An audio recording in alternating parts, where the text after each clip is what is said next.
Hello to all, welcome to modern history lecture.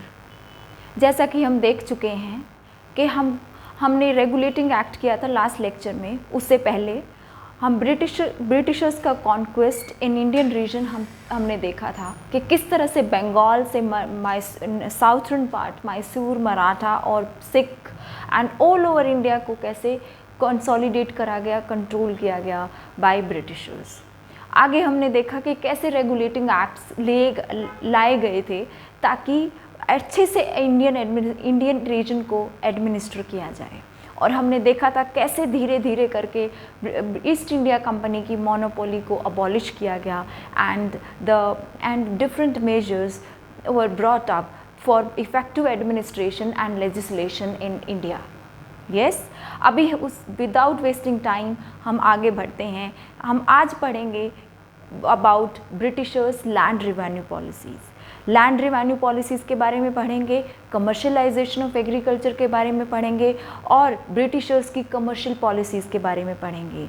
ये इतना land revenue policies इतनी important क्यों है स्टडी करनी? बिकॉज ये हम जैसा कि हमें पता है कि agriculture was the main source of revenue. सदियों से ऐसा ही चलता आया है कि रिवेन्यू अगर मैक्सिमम लिया जा सकता है तो एग्रीकल्चर से ही लिया जा सकता है, because agriculture is the primary activity. And ultimately जैसा हम देखेंगे कि Britishers wanted the revenue sources to be fixed और रेगुलरली उनके पास आता रहे। और हम देखेंगे कि किस तरह से पीजेंट्स का एक्सप्लॉयटेशन हुआ है डिफरेंट प्रोविजन से। ठीक है, so let's begin the lecture.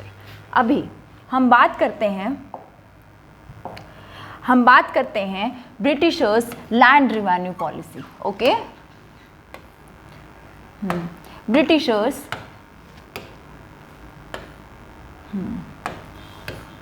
British land revenue policies. Land revenue policies Britishers land revenue policies. ठीक है, देखो लैंड रिवेन्यू तो हमेशा से लिया जाता था। ठीक है, अब हमारा सीमित दायरा है ब्रिटिशर्स के एरिया के लिए। इससे पहले हम ये देख लें कि मुगल्स के टाइम पे भी लैंड रिवेन्यू ऑब्वियसली लिया जाता था। तो उसको क्या कहते थे हम? जो वॉरेन हेस्टिंग जो हैं ब्रिटिश के गवर्नर जनरल जो हैं, उन्होंने मुगल का जो सिस्टम था उसी को कंटिन्यू रखा और उसको क्या कहते हैं? That is Izara system. क्या कहते हैं? इजारा सिस्टम। व्हाट? इजारा। ठीक है, इजारा सिस्टम क्या है? ये एक तरीके से रिवेन्यू फार्मिंग है। क्या है? Revenue farming. Revenue farming. अब रिवेन्यू फार्मिंग में क्या होता है? ये it was actually accepted by Warren Hasting. क्या है? वॉरेन हेस्टिंग ने इसको एज इट इज़ ले लिया गया था। रिवेन्यू फार्मिंग में क्या होता है कि आप ऐसे मान लीजिए कि मेरे पास बहुत सारी ज़मीन है और उस पूरी ज़मीन पर मैं खुद कल्टीवेट नहीं कर सकता, तो मैं क्या करूँगा? मैं बाकी कोई और इंडिविजुअल है जो कल्टीवेट करना चाहता है, उसके पास खुद की लैंड नहीं है। सो व्हाट विल आई से is that you cultivate on my place और उसमें जो शेयर होगा, कुछ शेयर मुझे दे देना, कुछ तुम रख लेना। तो इस केस में बहुत सारे इंडिविजुअल होंगे जो लैंडलेस होंगे, जो खेती करना चाहेंगे। So what we will do here is that कि मैं अपनी ज़मीन किसको देना, सबसे ज़्यादा देना पसंद करूँगा? To the highest bidder of the revenue. ठीक है, जो सबसे ज़्यादा मुझे बिडिंग में सबसे ज़्यादा मुझे हाईएस्ट रिवेन्यू की प्रॉमिस करेगा, उसी को मैं अपना ज़मीन दूंगा कल्टीवेट करने के लिए। Yes, clear? So that is called revenue farming. उसके आगे हम आगे बढ़ते हैं कि जैसे जैसे इंडिया में कंसोलिडेट होते गए Britishers, they wanted to reform the system. वो चाहते थे कि कुछ ऐसा बदलाव किया जाए as per the need of the time, right? तो वहाँ पे उसी टाइम पे हमें पता चलता है कि नंबर 1 1793 में एक सिस्टम इंट्रोड्यूस किया गया, that is called permanent settlement. क्या? Permanent settlement. Permanent settlement. Permanent settlement किसने इंट्रोड्यूस किया था? कॉर्नवालिस ने। किसने? कॉर्नवालिस ने। कॉर्नवालिस इंट्रोड्यूस करते हैं परमानेंट सेटलमेंट को 1793 में। अब 1793 में क्या एक्चुअली अगर आप देखोगे कॉर्नवालिस ने इस रीजन को इस सिस्टम को कहाँ पे इंट्रोड्यूस किया था? देखिए 1793 में अगर देखा जाए तो सही तरह से जो कब्जा था ब्रिटिशर्स का वो ईस्टर्न इंडिया में था, बंगाल रीजन में था। तो ultimately way in the very first instant ये कहाँ पर किया गया? बंगाल में, बिहार में, उड़ीसा में, and it was extended up to Banaras. ठीक है, अप टू बनारस। समझ पा रहे हैं कि इस रीजन में देखिए यहाँ पर उस टाइम पे हमें पता है बैटल ऑफ प्लासी हो चुका था और यहाँ पर ड्यूअल गवर्नमेंट चल रहा था। वी नो दैट कि 1793 के आसपास जो जहाँ पर पूर्ण रूप से कब्जा था ब्रिटिशर्स का, वहाँ पर परमानेंट सेटलमेंट को लगाया गया इस रीजन में। यस, ठीक है, ये बहुत इंपॉर्टेंट डिटेल्स हैं, आप नोट कर लीजिए because this will serve as boosters and moreover value addition in the topic whenever you, जब भी आप मेंस में लिखेंगे या फिर एमसीक्यूज में भी आपको आएंगे क्वेश्चंस। ठीक है, उसके आगे हम बात करते हैं कि जो परमानेंट सेटलमेंट है इसका एक बहुत इम्पोर्टेंस है। क्या है इसका? काफ़ी ऐसी डिटेल हैं, कुछ ऐसे फीचर्स हैं जिसको हमें स्टडी करना ज़रूरी है ताकि हम इसके अंडरस्टैंड कर पाएँ। नंबर 1 इसके हम फीचर्स की बात करेंगे। What are the features? सबसे पहली बात कि परमानेंट सेटलमेंट को ज़मींदारी सेटलमेंट बोला जाता था। क्या? ज़मींदारी सिस्टम, ज़मींदारी सेटलमेंट। क्या इसमें क्या है एक्चुअली ऐसा नाम क्यों दिया गया है? क्योंकि कॉर्नवालिस ने क्या किया? कॉर्नवालिस ने ज़मींदार को लैंड ऑनर्स मान लिया। ठीक है, zamindars were considered the land owners. ठीक है, and number 2 and they were given the right to collect the revenue over the land, जिसके वो ओनर थे। ठीक है, वो कलेक्ट करेंगे रिवेन्यू को। ठीक है, कलेक्ट करेंगे रिवेन्यू को। उसके अलावा वी मस्ट नो कि ऐसा अब जो अगर वो लैंड ओनर हो गए हैं तो लैंड ओनर होने से वो क्या होंगे? दे कैन सबलेट, अपनी ज़मीन को वो किसी को किराए पे दे सकते हैं, किसी को एज ए गिफ्ट दे सकते हैं, बेच सकते हैं, मोर्टगेज कर सकते हैं, है ना। लैंड अब उनके लिए एक प्रॉपर्टी बन गई है ना, उनकी प्रॉपर्टी बन गई है। सबलेट, दे कुड मोर्टगेज और they could sell their lands, let's say that. ठीक है, इसके अलावा और इसके क्या फीचर्स हैं? क्योंकि वो लैंड ओनर हो गए हैं तो they had the hereditary ownership over the land. क्या? हेरिडिटरी ओनरशिप का मतलब क्या होता है कि हेरिडिटरी ओनरशिप में ये आप ये मानिए कि उनकी जो नेक्स्ट जनरेशन है वो भी लैंड को ओन करेंगी। ठीक है, इट वॉज नॉट ओनली कि एक ही जनरेशन के नाम है ज़मीन, आप उस लैंड को over generation that could be transferred, right. तो अब ये सारे फीचर्स देखिए। इसके अलावा यहाँ पर क्या था? जो लैंड रेवेन्यू था उसको फिक्स रखा गया था। क्या? फिक्स रखा गया था, फिक्स्ड, इट वॉज फिक्स्ड। इसीलिए हम इसको परमानेंट सेटलमेंट बोलते हैं। यस, और फिक्स कितना रखा गया था? आप देखिए, ऐसा कहा गया था कि 10/11 पार्ट ऑफ कोई भी एक रेफरेंस ईयर का जो माना गया था, एक रेफरेंस ईयर का जो प्रोडक्टिविटी है, लेट्स से वो जेड है, उसका जो 10/11% कंपनी को जाएगा। ठीक है, कंपनी को जाएगा, एंड 1/11 उसका जो रिमेनिंग है 1/11 of Z is the reference year का प्रोडक्टिविटी, वो किसको जाएगा? वो जमींदार को जाएगा। यस, आप अच्छे से ये सारे पॉइंट्स फीचर्स को नोट कर लीजिए and keep this in mind कि ये सारे फीचर्स कितने इंपॉर्टेंट हैं, बिकॉज इन्हीं से फिर आगे हम देखेंगे क्या क्या चेंजेस होते हैं, इसका इम्पैक्ट क्या होता है। ठीक है, आप देखिए 10/11% ऑफ रेफरेंस ईयर, यानी कि कोई एक स्पेसिफिक ईयर मान लिया गया। सपोज मान लीजिए 1793 में ये इंट्रोड्यूस हुआ है, तो मान लीजिए 1791 में जो एग्रीकल्चर प्रोडक्टिविटी हुई थी, मान लो वो जेड है, उसी को एक फिक्स एग्रीकल्चर प्रोडक्टिविटी मान लिया गया कि जैसे कि हमें हर साल इतनी ही प्रोडक्टिविटी होगी, और उसमें कंपनी का एक फिक्स शेयर है, दैट इज 10/11, ठीक है, और 1/11% जमींदार के पास है, ठीक है। इसको ऐसे भी समझ सकते हैं कि मान लो ओवरऑल रिवेन्यू जो जनरेट हुआ है वो हुआ है 11,000 रुपये, ठीक है। अगर 11,000 रुपये हुआ है, इसका 10/11% यानी कि 10,000 रुपये कहाँ जाएगा? कंपनी के पास, और 1,000 रुपये जमींदार रखेगा, ठीक है। इसमें से रिमेनिंग 1,000 जमींदार रखेगा। अंडरस्टूड? ठीक है। इसका एक और सबसे main and most important feature जो है वो है सनसेट लॉ, ठीक है। This is very important term and we have to understand this in with respect to zamindari system. क्या? सबसे एक नंबर 6 पॉइंट आप नोट कीजिए, दैट इज सनसेट लॉ। क्या? Sunset law. सनसेट लॉ में क्या है कि कोई एक प्री डिटरमाइंड डेट को, और एक ऐसा मान लिया गया था कि इस दिन रेवेन्यू जमींदार ने कंपनी को देना है, ठीक है।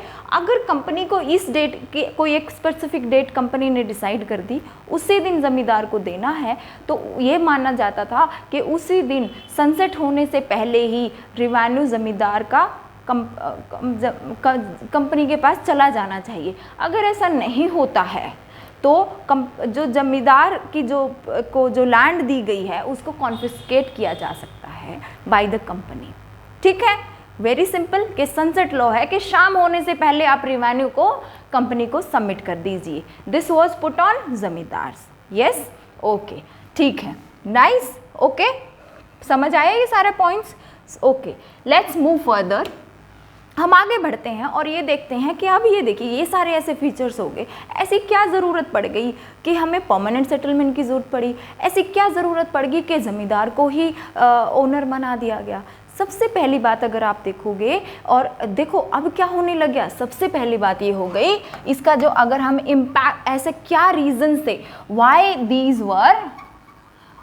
Permanent settlement was introduced. Number 1, सबसे पहली बात कि लैंड को एक प्राइवेट प्रॉपर्टी बना दिया गया, land as a private property.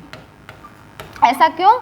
क्योंकि land as private property. Why? Because, सोचिए इस पे थोड़ा डेलिब्रेट कीजिए कि प्राइवेट प्रॉपर्टी यानी कि कैपिटलिस्ट लाइन पर, यानी कि ब्रिटिशर्स चाहते थे कि है ना इंडिया का जो एग्रीकल्चर है वो कैपिटलिस्ट लाइन पे ही डेवलप हो, जैसा कि इंग्लैंड में हुआ था। इसीलिए वो लैंड को एक प्राइवेट प्रॉपर्टी बनाना चाहते थे कि हर कोई इन्वेस्टेड हो लैंड में और उसकी एग्रीकल्चरल प्रोडक्टिविटी को बढ़ाने की कोशिश करे, ठीक है। एंड नंबर 2 अगर हम बात करें और क्या ऐसा इंपॉर्टेंस हुआ, नंबर 2 ये हुआ, अरे अभी अगर हम ज़मींदार को as a land revenue collector बना देते हैं तो ये हमारे लिए आसान हो जाएगा। इंडिविजुअल से इकट्ठा करने के बजाय हम सिंगल पर्सन से ही इकट्ठा करते हैं, administratively it will be more convenient. Yes, उसके अलावा एक और थर्ड पॉइंट ये है कि आप ये कह सकते हो कि वो चाहते थे एक ऐसी सोशल क्लास डेवलप हो। व्हाट? सोशल क्लास, एक ऐसी सोशल क्लास डेवलप हो ऑफ जमींदार्स जो कि लॉयल हो कंपनी के लिए, ठीक है, कि जो लॉयल हो कंपनी के लिए, बिकॉज उनको पता था कि किस तरह के अनरेस्ट हो सकते हैं। उनको एक ऐसा संपन्न हो जो जिनका समाज में के साथ लिंक हो और जो अपने आप को स्ट्रॉन्ग एज अ रिप्रेजेंटेटिव दिखा सके और जो कंपनी के लिए लॉयल हो सके। तो उन्होंने इसीलिए जमींदार सिस्टम को इंट्रोड्यूस किया। उसके अलावा आप देखिए कि ईजी भी है, आसान भी है। उसके अलावा ये भी कह दिया कि है ना जो उन्होंने फिक्स क्यों किया। सबसे पहले फिक्स करना आसान है।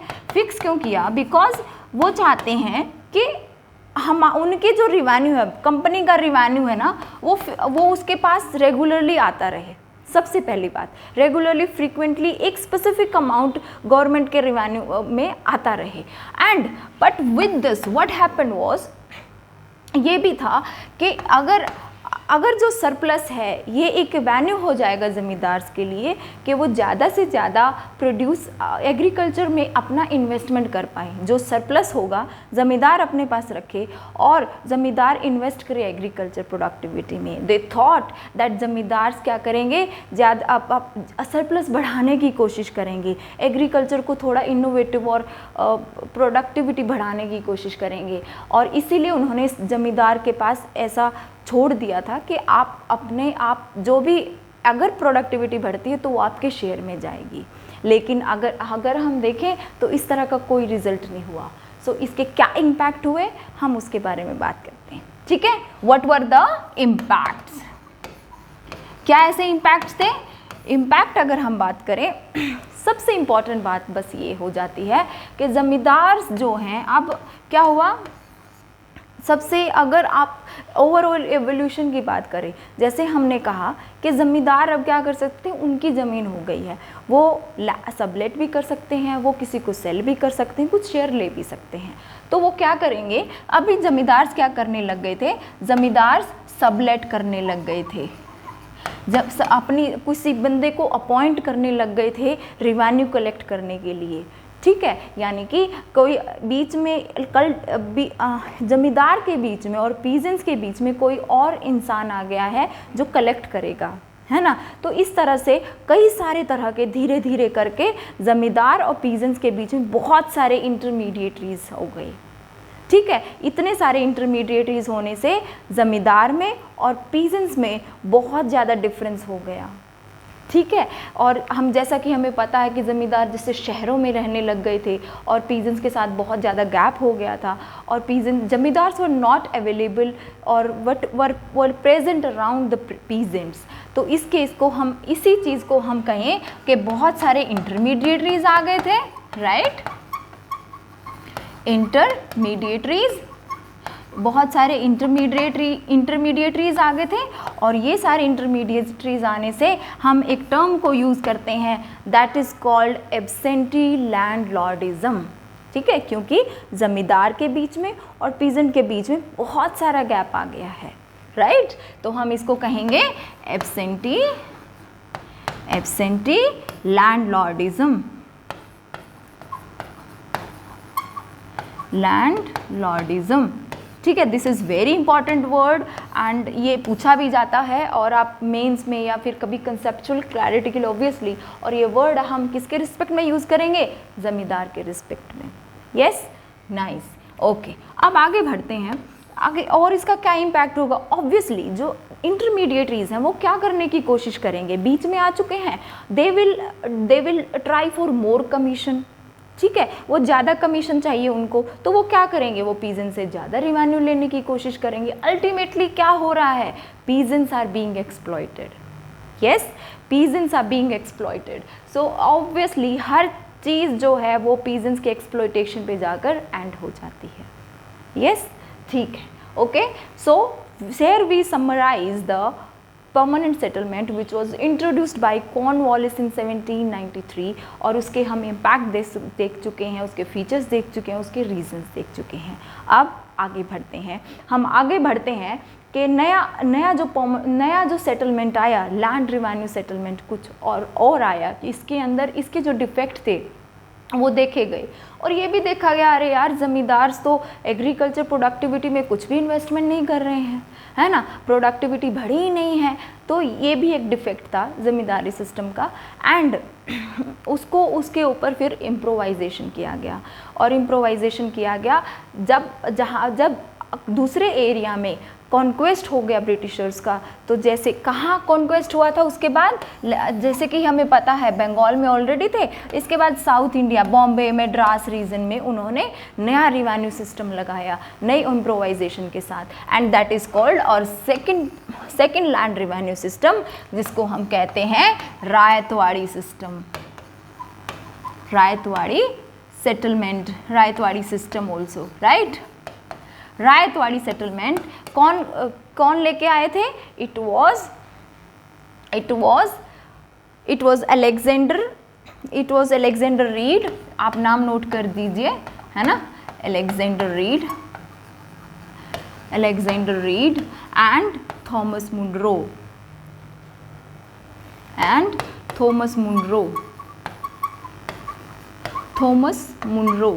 ठीक है, ये इन्होंने इंट्रोड्यूस किया था। और कब किया था?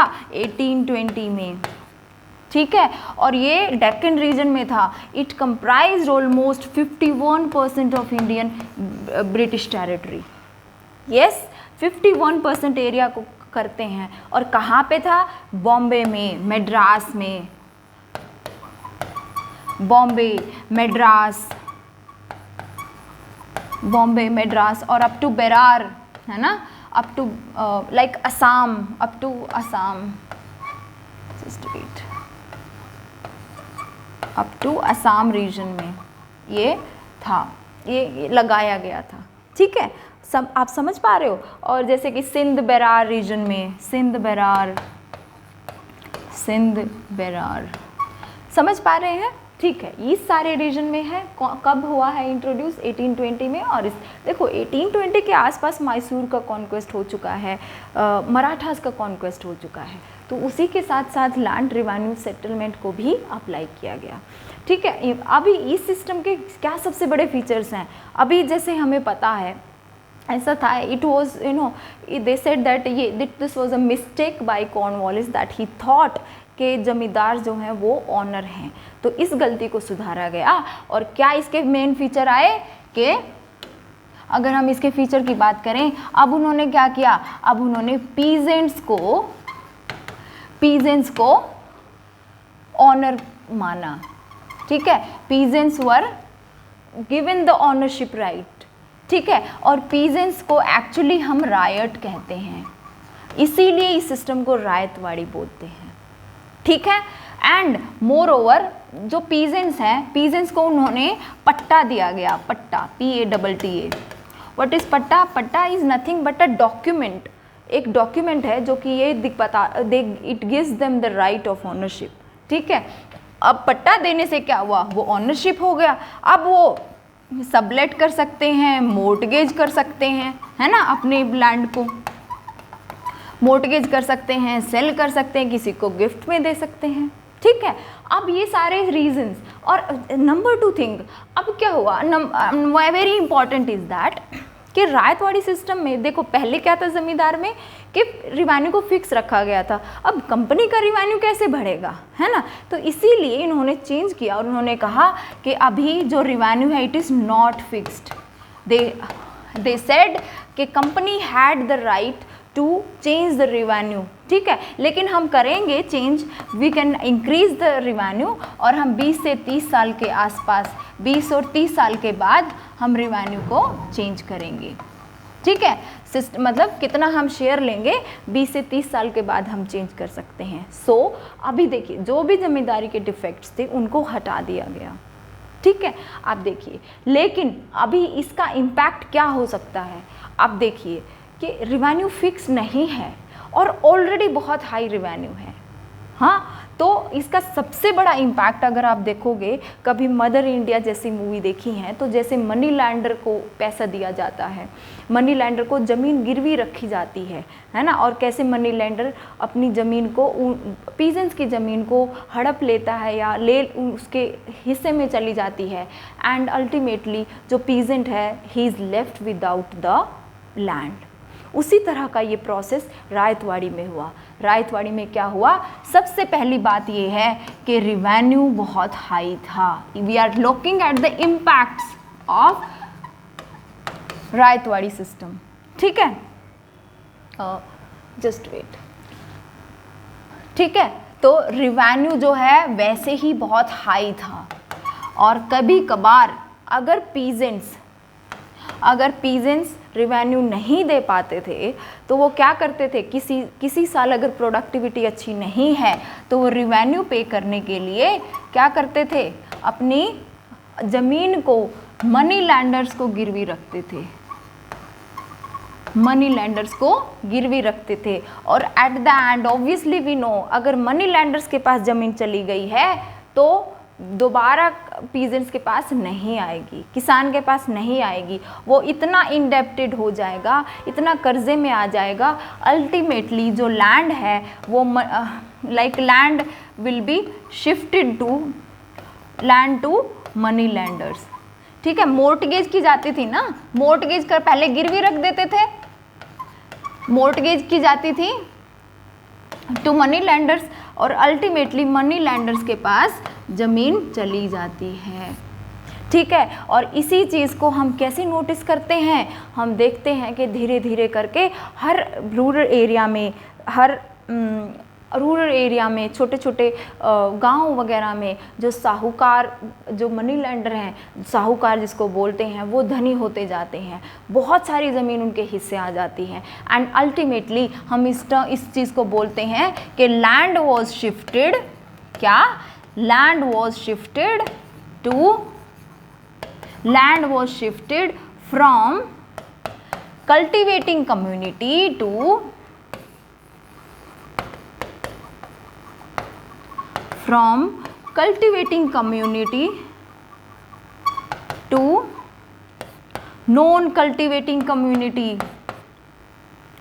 To non cultivating community. आप नोट कीजिए इस चीज़ को,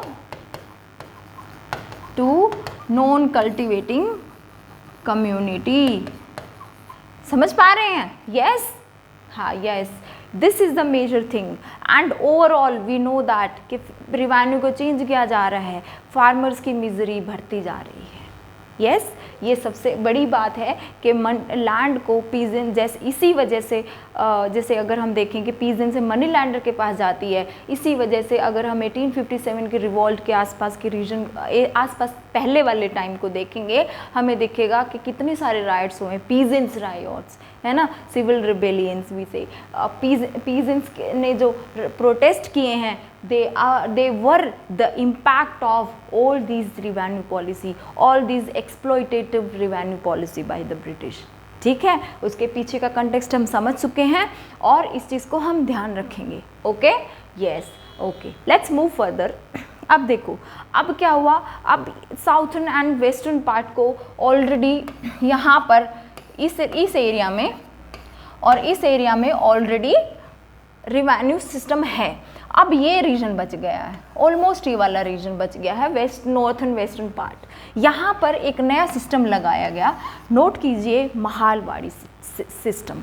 ठीक है, क्या कहेंगे उसको, महालवाड़ी। महालवाड़ी में क्या है, अब सबसे पहले ये देखिए किसने इंट्रोड्यूस किया था, कहाँ, कब इंट्रोड्यूस किया था, 1822 में। ठीक है, 1822 में, और ये किसने किया था, it was by Mackenzie and also it was Holt Mackenzie and R M Bird. क्या, होल्ट मैकेंजी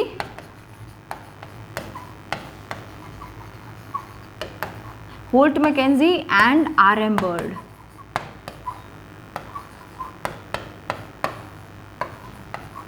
ठीक है, होल्ट मैकेंजी एंड आरमबर्ड ने, इन्होंने इस टाइम पे इंट्रोड्यूस किया। और कहाँ किया गया था, ऑब्वियसली ऊपर वाले रीजन में। कहाँ पर, पंजाब के रीजन को, सेंट्रल इंडिया को भी कवर करता है और सेंट्रल इंडिया को कवर करता है एंड ऑल्सो आगरा, है ना। ठीक है, UP Agra, central India up to Punjab region. ठीक है, central India up to Punjab region,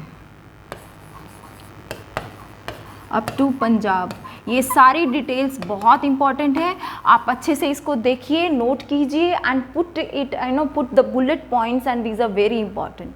ठीक है, अब देखिए, हम महालवाड़ी सिस्टम को अगर स्टडी करें तो हमें क्या पता चलेगा। देखिए इसमें क्या बदलाव हुआ, पहले वाले सिस्टम से कैसे बदलाव है।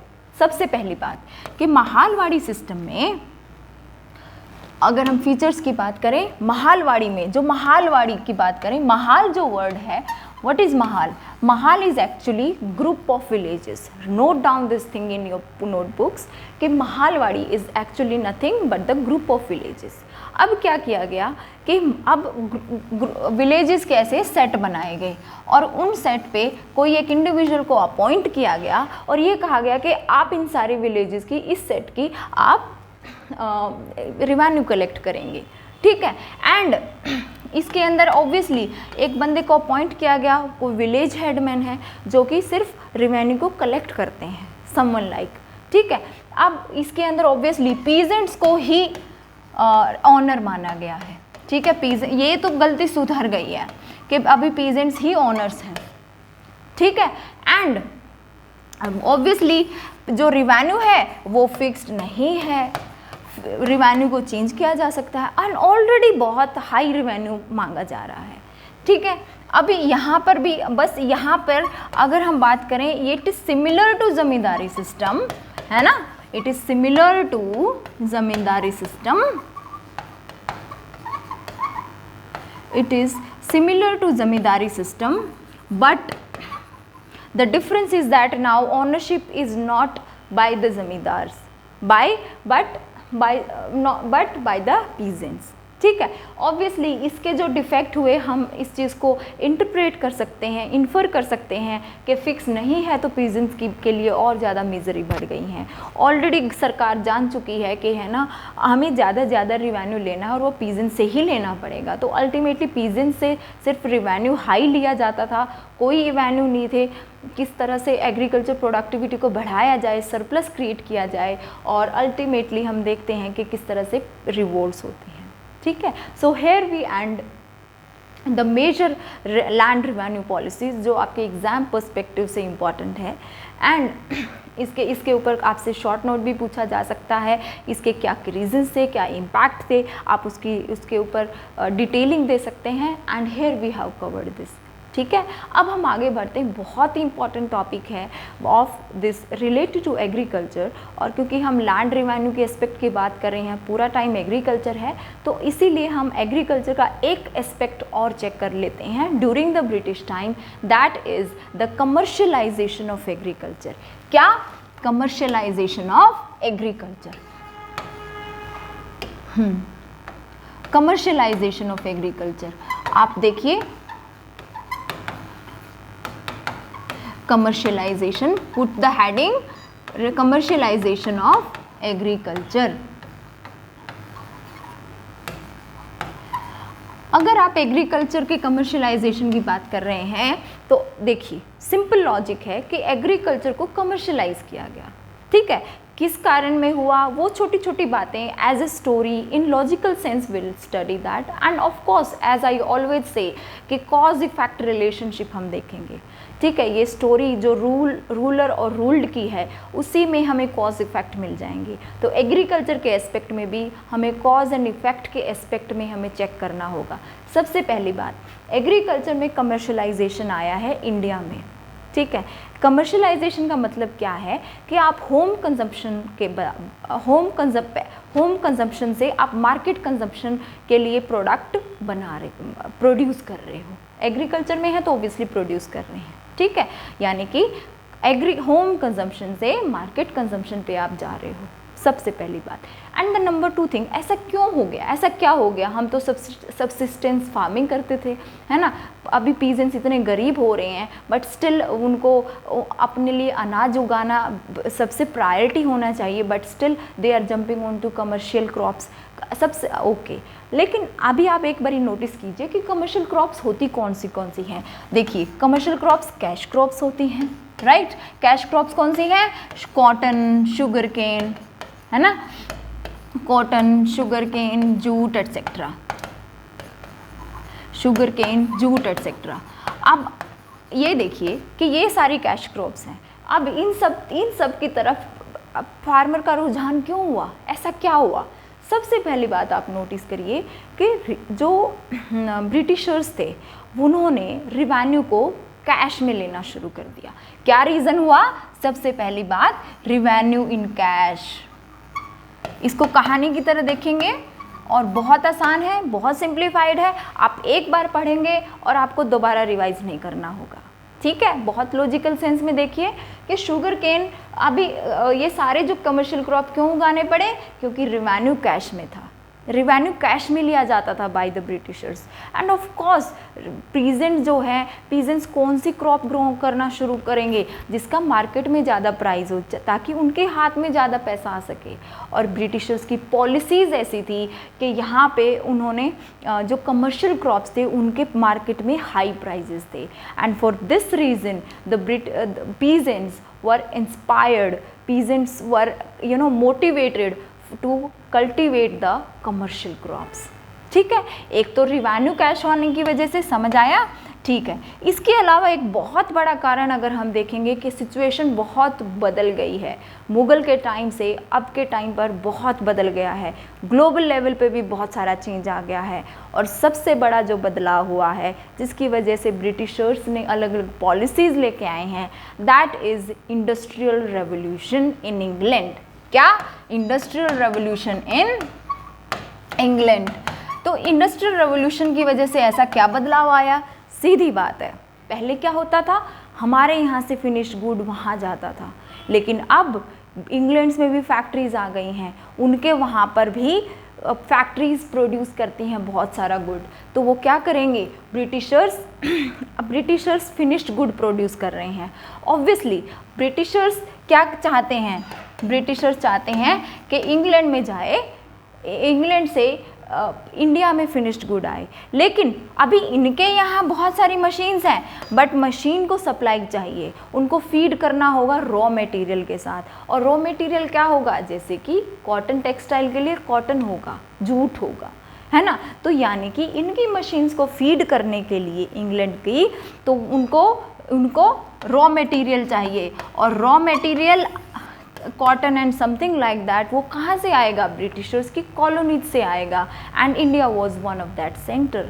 और आप अमेरिका से भी जाता था, but America was bit unstable at the time, because वहाँ पर भी कुछ इस तरह के प्रोटेस्ट हो रहे थे। They wanted a reliable source, reliable source जहाँ से रेगुलर सप्लाई हो सके इंग्लैंड की मशीन्स को। ठीक है, तो हम ये देख पा रहे हैं कि ये industrialization in England is also a big reason. और ब्रिटिशर्स ने इंडिया में कुछ ऐसी पॉलिसीज़ लेके आए जिसकी वजह से कमर्शियल क्रॉप को बढ़ावा दिया गया। ठीक है, yes, very simple, very easy. ठीक है, एंड ऑल्सो ये भी बढ़ावा भी दिया गया और ये भी कहा गया ज़्यादा से ज़्यादा ज़मीन आप शुगर केन उगाइए, कॉटन उगाइए। ठीक है, इसीलिए डेलिबरेटली कमर्शियल क्रॉप्स के जो प्राइजेज़ हैं वो हाई रखे गए थे, है ना। हम लिंक कर सकते हैं, क्या इंटरेस्ट है ब्रिटिशर्स का। यस, उसके अलावा ठीक है, हम एक बात और अभी देख लें कि क्या है ना, अब ये सब हो गया है, इस सब से क्या इफ़ेक्ट पड़ा है पीजेंट पे। सबसे पहली बात, पहले वो सिर्फ अपने लिए बोता था और खुद कंज्यूम करते थे या इधर उधर थोड़ा बहुत बेच देता था। अभी क्या हो गया, अभी पीजेंट जो है मार्केट से वल्नरेबल हो गया है। और कौन सी मार्केट से, एक्चुअली जो ग्लोबल मार्केट में फ्लक्चुएशंस होती हैं उससे उसका डायरेक्ट लिंक हो गया है। तो यानी कि अगर मार्केट में कमर्शियल क्रॉप का बहुत लो प्राइस है तो पीजेंट्स की सिचुएशन ख़राब हो जाएगी। और उसी तरह से फ्लक्चुएशन से, मार्केट की जो रेट फ्लक्चुएशन की वजह से पीजेंट्स के ऊपर डिपेंडेंसी होगी पीजेंट की कंडीशंस की। यस, वेरी सिंपल, यानी कि पीजेंट्स मार्केट में, ठीक है, क्योंकि एक्सपोर्ट किया जा रहा था ना, तो ग्लोबल लेवल पे कितना होगा, कैसा होगा, आज भी हम सिचुएशन में देखते हैं, है ना, कि कैसे पीजेंट्स का, कैसे किसी क्रॉप का प्राइस बहुत हाइक हो जाता है, बहुत लो हो जाता है। That's because of the direct interaction with the global market. Yes, right. And number 2 thing अगर आप देखो तो हम सोचते हैं अच्छा कमर्शियल क्रॉप का प्राइस बहुत हाई था तो इसको इसीलिए मिलता होगा पीजेंट्स को हाई प्राइस, बट उनको नहीं मिलता था। क्यों? क्योंकि पीजेंट डायरेक्टली तो सेल नहीं करेगा, वो किसी मर्चेंट, किसी ट्रेडर या आड़ती या बीच वाले किसी बंदे को लेके सेल करेगा और फिर वो बंदा आगे ट्रांसफ़र करेगा। But here what happen was that कि वो पीजेंट्स जो हैं मर्चेंट्स के साथ डील करते थे and merchants automatically lower prices देते थे। ठीक है, तो अब हम देखें कि कमर्शलाइजेशन की वजह से भी पीजेंट्स का एक्सप्लॉयटेशन हुआ है, राइट।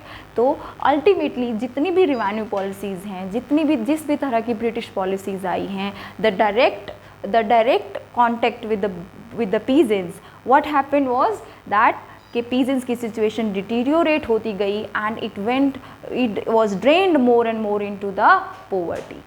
Yes, समझ पा रहे हैं? Good. So here we complete the section of Britishers land revenue policies. ठीक है, और एग्रीकल्चर के एस्पेक्ट को भी देख रहे हैं. ये सारे एस्पेक्ट देखने आपके लिए क्यों ज़रूरी हैं? बिकॉज जब भी हम कोई रिवोल्ट पढ़ेंगे, कोई पीजेंट राइट पढ़ेंगे, तो उसके पीछे का बैकग्राउंड हमें समझ आना चाहिए, हमें पता होना चाहिए ये सब किस कंटेक्स्ट में हो रहा है, वाई पीजेंट्स आर रिवोल्टिंग, है ना. तो उसके पीछे की कहानी हमें पता होनी चाहिए. Yes, well, okay. नाउ अब हम आगे बढ़ते हैं और हम बात करते हैं आने वाले अभी एक नेक्स्ट पॉलिसीज़ के लिए, क्योंकि we are talking about the policies. So very important policy जो ब्रिटिशर्स के लिए ब्रिटिशर्स ने अप्लाई की थी, like we say the commercial policies of British, right. So write down the heading Britishers, write down the heading Britishers commercial policies, commercial policies. अब Britishers की जो commercial policies हैं उसको हम अलग अलग सेक्शन में पढ़ेंगे. ठीक है, जब से वो इंडिया में आए थे और जब तक वो इंडिया को छोड़ के गए हैं उस सारे टाइम लाइन को हम फेजेस में देखेंगे. सबसे पहले अगर हम देखें तो 1600 से 1800 के आसपास तक, 1600 से 1800 तक क्या हुआ. इस टाइम पे जो ब्रिटिश की कमर्शियल पॉलिसी थी that was the commercial capitalism. क्या? Commercial capitalism. Write down these points. Commercial capitalism. ठीक है, उसके बाद का जो फेज है 1800 टू 1860, उस टाइम को हम क्या कहते हैं? Industrial capitalism. Yes, what do we call it? Industrial capitalism. Write down these points.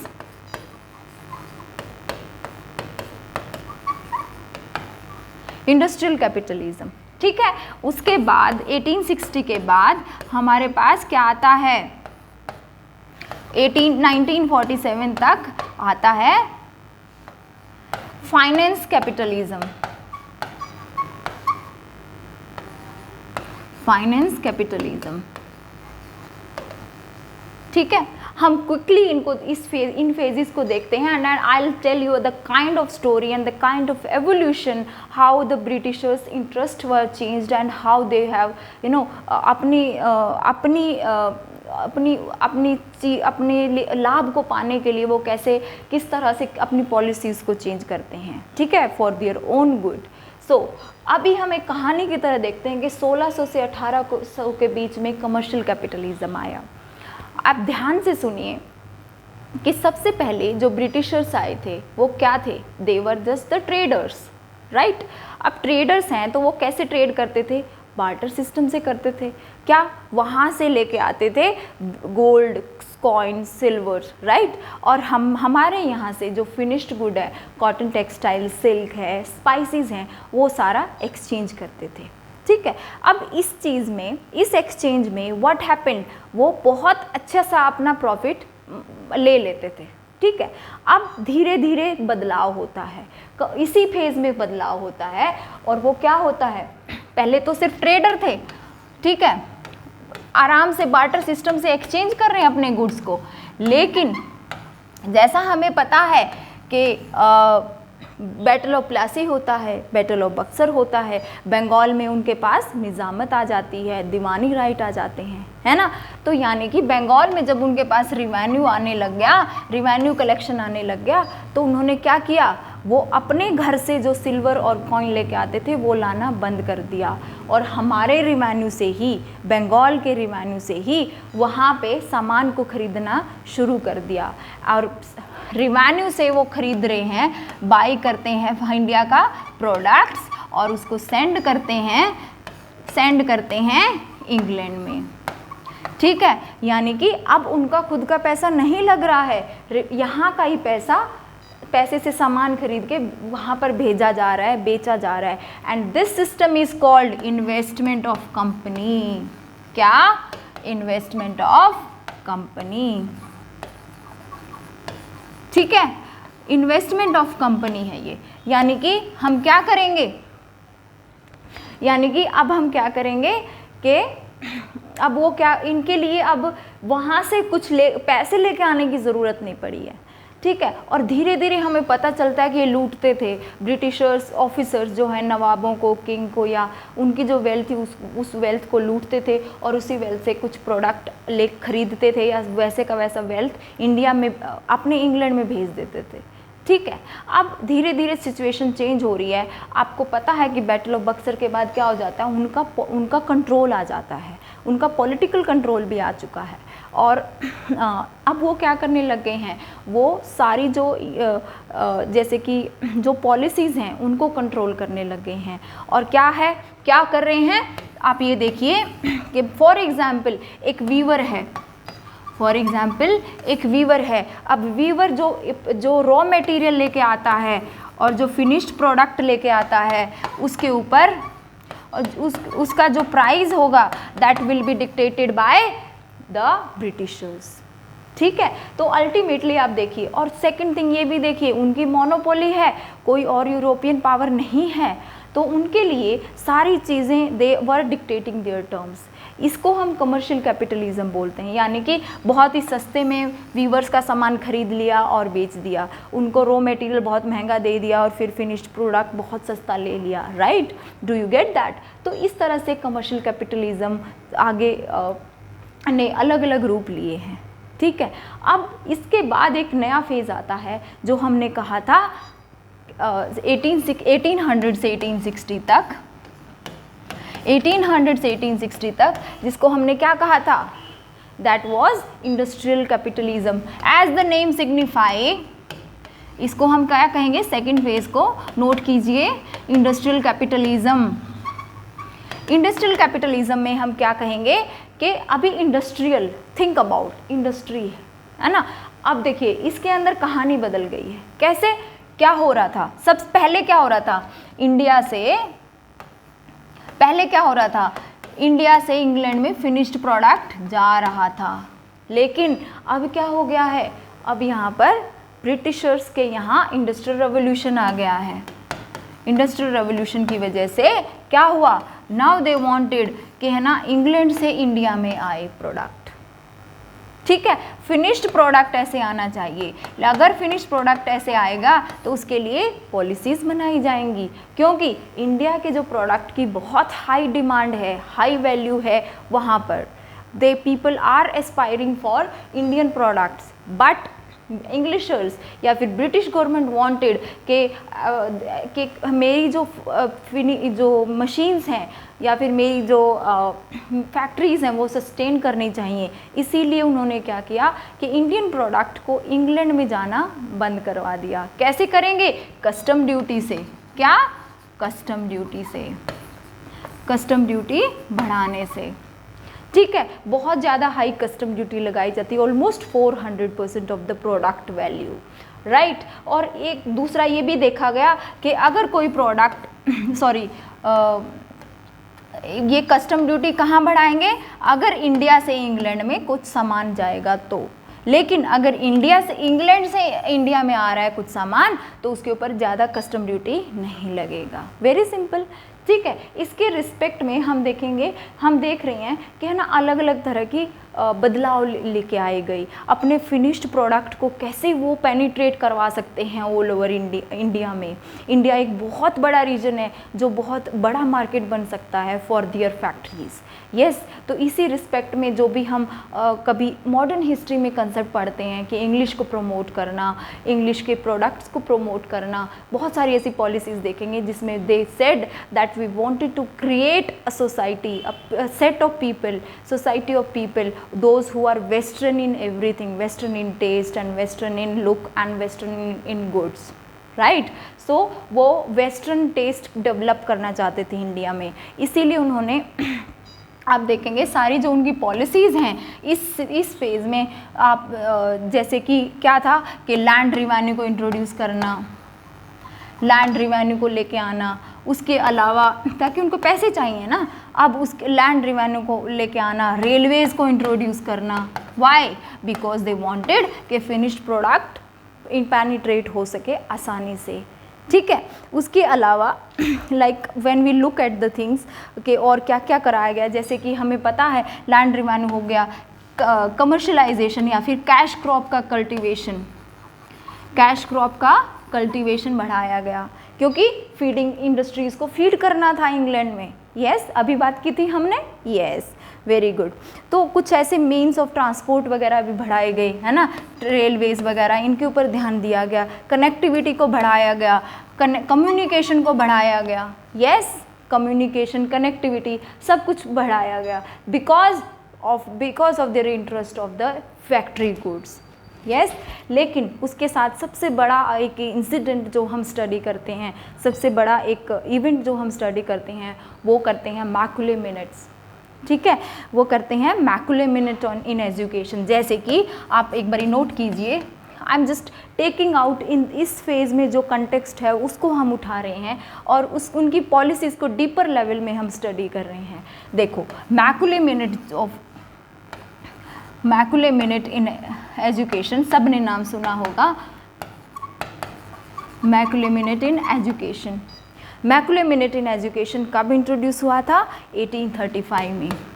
इस टाइम पे ये सोचा गया था कि हायर एजुकेशन को हम किस लैंग्वेज में करवाएं, ठीक है, क्योंकि एजुकेशन पे है तो एजुकेशन के रिस्पेक्ट में है, तो कौन सी एजुकेशन? Higher education. ये सोचा गया, अच्छा एजुकेशन देना है तो हम किस लैंग्वेज में एजुकेशन करवाएं। और कुछ देयर वर 10 मेंबर्स टोटल, और उन 10 मेंबर्स में से 5 मेंबर कह रहे हैं कि इंग्लिश में करवाएंगे, 5 मेंबर कह रहे हैं कि वर्नाकुलर लैंग्वेज में करवाएंगे। वर्नाकुलर समझते हैं? लोकल लैंग्वेजेस, ठीक है। तो वर्नाकुलर 5 कह रहे हैं इंग्लिश में, 5 कह रहे हैं वर्नाकुलर में, और इसी कंट्रोवर्सी को हम कहते हैं इंग्लिसिस्ट ओरिएंटलिस्ट कंट्रोवर्सी। क्या? इंग्लिसिस्ट orientalist controversy,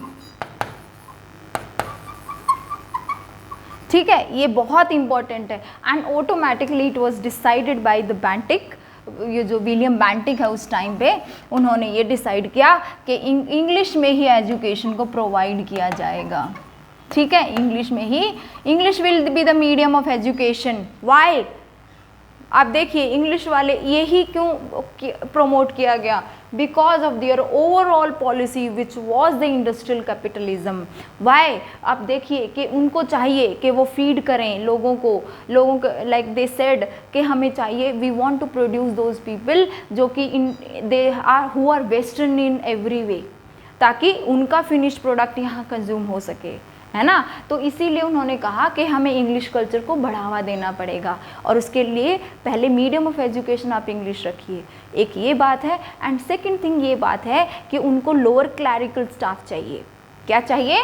lower clerical. Write down this point कि लोअर क्लैरिकल स्टाफ चाहिए। क्लैरिकल स्टाफ के लिए वो इंग्लिश को प्रमोट करेंगे, ठीक है। उसके अलावा एक और मतलब अगर हम बात इम्पॉर्टेंट वो करते हैं, एक्चुअली यस, जो क्लास वाली बात है this is very important, but उनकी जो ओरिएंटल लर्निंग है ना उसके लिए कोई भी रिस्पेक्ट नहीं थी, राइट।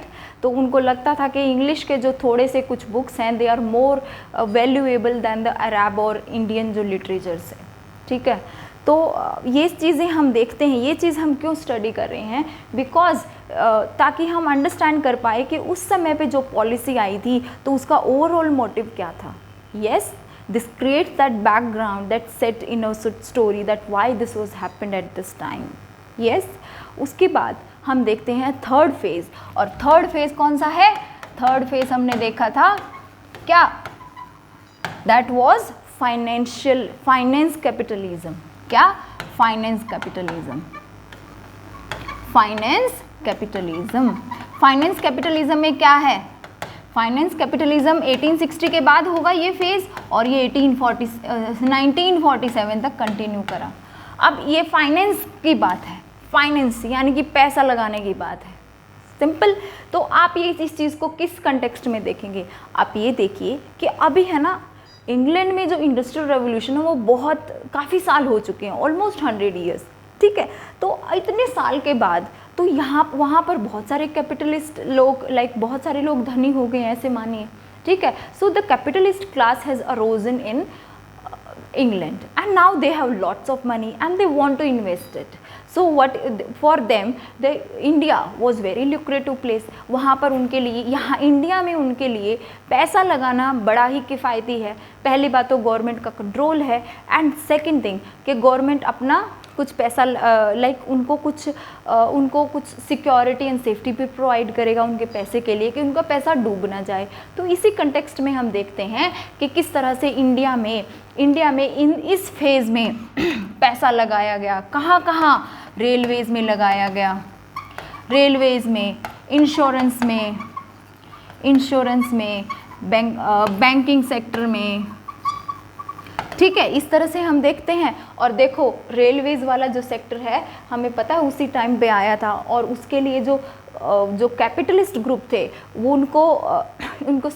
उन्हीं को प्रोटेक्शन दी जा रही थी, जो इंग्लैंड वाले थे। इंडिया के किसी भी कैपिटलिस्ट को ऐसे बढ़ावा नहीं दिया जा रहा था, because it was favouring the British capitalist class.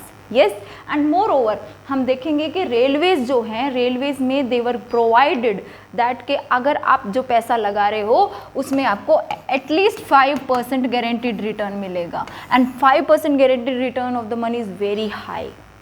Yes, ठीक है। तो हम इस बात को देख सकते हैं, नोट कर सकते हैं, we can link it to the place. अब इसके बाद हम एक बहुत इम्पॉर्टेंट लिंकेज को हम आगे बढ़ेंगे और लिंक करेंगे इसी इंसिडेंट के साथ कि इंडिया में ऐसा क्या हो गया है कि इंडिया का जो फिनिश्ड गुड है उसकी अब कोई डिमांड नहीं है, तो इंडिया में कैसी सिचुएशन आएगी, ठीक है। अब इसी के कंटेक्स्ट में हम आगे बढ़ते हैं। Yes, do we get all the 3 phases? Yes, all the 3 phases of the British commercial policies? Yeah, okay, ठीक है। इसी के कंटेक्स्ट में हम आगे बढ़ते हैं कि इंडिया में डी इंडस्ट्रियलाइजेशन आया। What is the word? Deindustrialization. Deindustrialization, India में डी इंडस्ट्रियलाइजेशन आ गया है। कैसे आया है? आप देखिए इंडिया में क्या हुआ। सबसे पहली बात, जो ट्रेडिशनल इंडस्ट्रीज़ थी, क्या, note down this thing what ever I am writing on the board. Traditional industries जो थी वो डिक्लाइन हो गई, और जो मॉडर्न इंडस्ट्रीज़ हैं वो नहीं आई, मॉडर्न इंडस्ट्रीज़ नहीं आई, जिसने वैक्यूम क्रिएट कर दिया। अल्टीमेटली आप देखिए आपके पास जो इंडस्ट्रीज़ वो भी ठप हो गई हैं, उनकी जगह पे कुछ आया भी नहीं है, तो ऑटोमेटिकली डी इंडस्ट्रियलाइजेशन होगा ना। ओके, समझ आया। अब हम इसको देखेंगे कि ये सब क्या हो रहा है, कैसे हुआ है ये सब, ट्रेडिशनल इंडस्ट्रीज़ कैसे डिक्लाइन हो गई, ठीक है। ओके, आप देखिए कि सबसे पहली बात आप नोटिस कीजिए, ट्रेडिशनल इंडस्ट्रीज़ कौन सी थी? जो राजा महाराजाओं के टाइम की थी, ठीक है। जो किंग्स थे वो क्या करते थे? वो कारखानाज मेंटेन करते थे, उनके कारखाना हुआ करते थे, कारखाना वर्कशॉप्स हुआ करते थे, और वो कारखाना और वर्कशॉप में एक्चुअली जो म्यूजिशियन, डांसर, क्राफ्टमैन जो हैं, जो अच्छी क्वालिटी का बनाते हैं, उनको रखा जाता था, and they used to produce the luxury good, और लग्जरी गुड की डिमांड थी बाय द रॉयल्स, और वहाँ से लोगों को रोज़गार भी मिलता था और इंडस्ट्री भी डेवलप होती थी, ठीक है। लेकिन जैसा कि हमने देखा, धीरे धीरे जैसे जैसे ब्रिटिशर्स कॉन्क्वेस्ट करते जाते हैं इंडिया में, इंडिया के रूलर्स जो हैं वो अपनी वेल्थ खो देते हैं, है ना। Obviously they don't have that much money, वो खुद ही पेंशन पे रह रहे हैं, तो इसीलिए हमने देखा कि कारखानाज और वर्कशॉप जो हैं वो सारी ठप हो गई, है ना, और लोगों ने अपनी जॉब छोड़ दिया। They had to lose their job, है ना। अब उनके काम की कोई डिमांड नहीं है ना। एंड नंबर 2 थिंग अगर हम देखें कि जो बड़े बड़े साम्राज्य थे वो अपनी आर्मी को मेंटेन करते थे, ठीक है, वो अपनी आर्मी को मेंटेन करते थे और उसके लिए जो भी मिलिट्री इक्विपमेंट्स थे, swagger, dagger, spare, what right, तो वो सारे के सारे इन सारे इक्विपमेंट्स को मेंटेन करने के लिए, बनाने के लिए बहुत ही ज़्यादा फोर्जिंग एंड प्रोसेसिंग करना पड़ता था। और वो एक तरीके से एक इंडस्ट्री थी, है ना, अपने ही लेवल पे एक इंडस्ट्री थी। और आर्मी अब मेरा किंगडम इतना बड़ा है ही नहीं और मैं आर्मी भी मेंटेन नहीं करता हूँ, because Britishers automatically army provide कर रहे हैं, है ना। तो जब जैसे ही राजा महाराजा थोड़े उन्होंने अपना किंगडम लूज़ किया या उनका छोटा हुआ, तो उनकी जो जितनी भी वो आर्मी मेंटेन करते थे वो रिड्यूस हो गई या फिर हटा दी गई, जिसकी वजह से कोई भी मतलब आप सोचिए कि जो मैन्युफैक्चरिंग इंडस्ट्री है वो ठप हो गई, है ना। तो ऑटोमेटिक ये हम सारे कंटेस्ट क्यों देख रहे हैं कि इंडिया की ट्रेडिशनल इंडस्ट्रीज डिक्लाइन हुई हैं। यस, ठीक है, तो यहाँ से हमें पता चल रहा है कि किस तरह से डिक्लाइन हुई हैं। ठीक है, अब इसके बाद अगर आप नोटिस करो कि ये सब ठप होने से क्या हुआ, अब ब्रिटिशर्स आ गए हैं, है ना। लेकिन ब्रिटिशर्स ने भी किसी भी तरह से इंडिया में कोई भी इम्प्रूवमेंट नहीं किया है। उन्होंने इंडिया के कैपिटलिस्ट क्लास को नहीं बढ़ाया, कोई इंडस्ट्रीज़ को नहीं बढ़ाया, मतलब प्रोमोट किया। अगर प्रोमोट किया है तो ओनली ब्रिटिशर्स की कैपिटलिस्ट क्लास को प्रोमोट किया है। कुछ भी जो मैन्युफैक्चरिंग, जो भी रेलवेज़ वगैरह आई हैं, वो सारे ब्रिटिशर्स के इंटरेस्ट के रिस्पेक्ट में आई हैं। इंडिया में मैन्युफैक्चरिंग नहीं आया है। इंडिया में मैन्युफैक्चरिंग 1930 में, देखो 1913 के आसपास स्टील मैन्युफैक्चरिंग इंडस्ट्री आई है, ठीक है। यस, तो यानी कि उन्होंने भी बढ़ावा नहीं दिया। और आप देखिए ये सारे लोग, इतने सारे लोग जो जॉब छोड़ चुके हैं, उनके पास क्या ऑप्शन है, व्हाट विल दे डू। अब वो क्या करेंगे, वो अर्बन एरिया में रहते हैं। अर्बन एरिया में अब उनके लिए अनअफोर्डेबल हो रहा है, because they don't have the job. What will they do, वो अपने गांव में जाएंगे और कहेंगे हम तो खेती करेंगे, क्योंकि परिवार की ज़मीन है, जो भी खेती है हमें करनी होगी, ठीक है, for to sustain their life, right. तो ऑब्वियसली, तो जैसे ही वो गांव में जाएंगे तो लैंड होल्डिंग्स हैं ऑटोमेटिकली छोटी हो जाएंगी। छोटी हो जाने से obviously what we think is that कि इसकी वजह से क्या होगा, that the land holding become small and automatically जो रूरल एरिया है उसमें रूरल पॉपुलेशन बढ़ जाती है और अर्बन एरिया डीपॉपुलेट हो जाते हैं। जो फ्लरिशिंग अर्बन एरिया से Murshidabad, Patna, Dhaka, they all got depopulated and ultimately जो traditional flourishing trading urban centres थे, they got depopulated. yes, that this is the drop is what we are seeing is the change। और यहाँ पे देखिए rural area में बाकी लोग जा चुके हैं, रूरल एरिया में बहुत भीड़ हो गई या फिर लैंड होल्डिंग छोटी छोटी हो गई हैं और अल्टीमेटली पॉवर्टी बढ़ रही है। ऑब्वियसली पॉवर्टी इंडिया में बढ़ रही है। देयर इज़ नो इंडस्ट्रियलाइजेशन, कोई लोगों के पास ज़्यादा काम नहीं है और किसी भी तरह का जॉब क्रिएशन नहीं हो रहा है and automatically India traditional manufacturing industry से एग्रीकल्चर पे जा रहा है and this is what we call is deindustrialization which happen during the period of 1860 to what we say is 1947। Yes, उसके बाद इसीलिए इंडिया बैकवर्ड था, इसीलिए इंडिया कितना स्ट्रगल करना पड़ा है। आप देखिए स्टील इंडस्ट्री 1930s के आसपास आई है, वो भी इंडिविजुअल एफर्ट्स से। यस, तो आप देखिए कि Britishers did not attempt for any of the manufacturing industry और any of the modern industries to be established in India. Yes, ठीक है। सो here we end this lecture of our land revenue policies and commercial policies और हम आपसे आगे मिलते हैं और नेक्स्ट लेक्चर में we'll look into the revolt of 1857 और उसके रिगार्डिंग जो भी डायमेंशंस हैं उनको कवर करेंगे। आई होप कि आपको ये लेक्चर समझ आया होगा, अंडरस्टैंडिंग बनी होगी and for more doubts you can comment in the comment section and you can also look at the different playlist in our Excellency IAS YouTube channel, and for more details keep visiting the channel. Thank you so much. Good day.